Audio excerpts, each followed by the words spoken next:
Assalamualaikum warahmatullahi wabarakatuh. Perkenalkan, nama saya Sandiko K. Anggrawan dari kelas 10 IPA 4. Saya di sini akan membahas tentang kepolaran senyawa.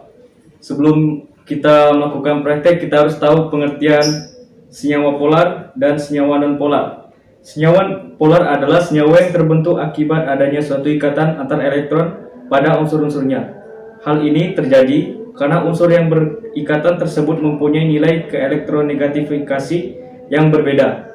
Sedangkan senyawa non-polar adalah senyawa yang terbentuk akibat adanya suatu ikatan antar elektron pada unsur-unsur yang membentuknya. Hal ini terjadi karena unsur yang berikatan mempunyai nilai keelektronifikasi yang sama atau hampir sama. Baiklah, kita langsung ke prakteknya. Tujuan dari praktek ini adalah agar kita mengetahui mana itu polar dan non-polar. Langsung saja kita masuk ke alat dan bahannya. Bahannya kita butuhkan garam, gula, minyak. Alat yang kita butuhkan 3 wadah kecil untuk larutan dan 1 wadah besar untuk tampungannya. Cara kerja yang pertama, kita tuang masing-masing wadah kecil airnya.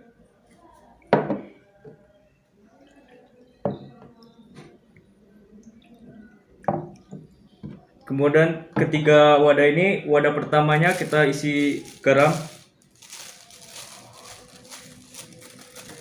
Kemudian kita larutkan.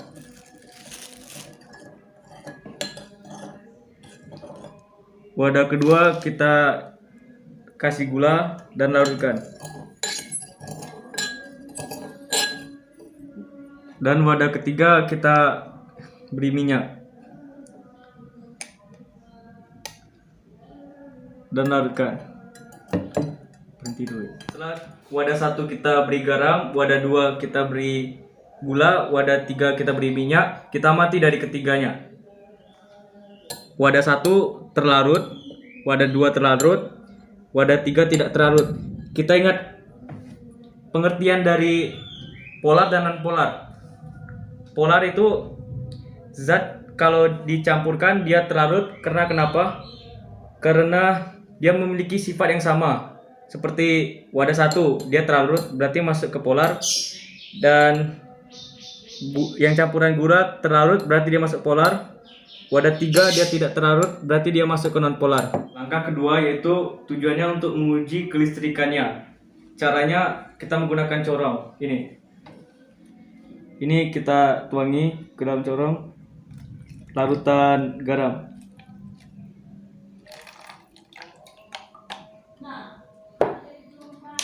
Konsepnya, jika penggaris ini digesekkan ke rambut dengan kencang, maka akan menghasilkan energi listrik. Jika kita dekatkan dengan air, maka dia akan membengkok. Kita coba.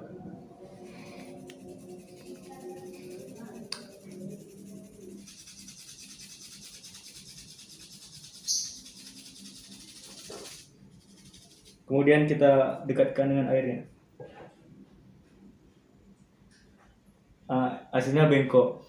Jika bengkok, air ini termasuk golongan ke polar. Kita coba yang larutan yang kedua, larutan gula.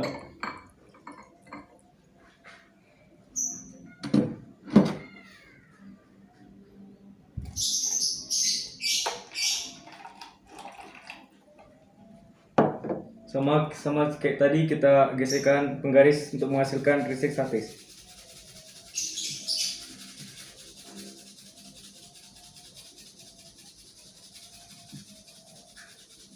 Kemudian kita dekatkan dengan airnya. Nah, dia membengkok mengikuti arah. Berarti ini termasuk ke dalam polar karena dia mengikuti arah.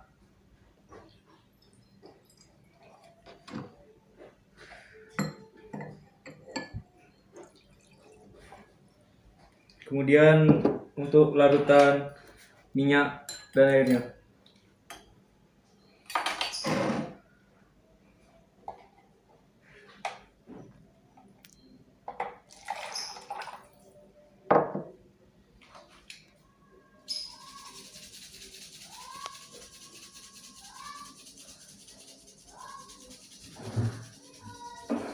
Iko Kozumi. Kita dekatkan. Sedangkan minyak tidak terjadi apa-apa.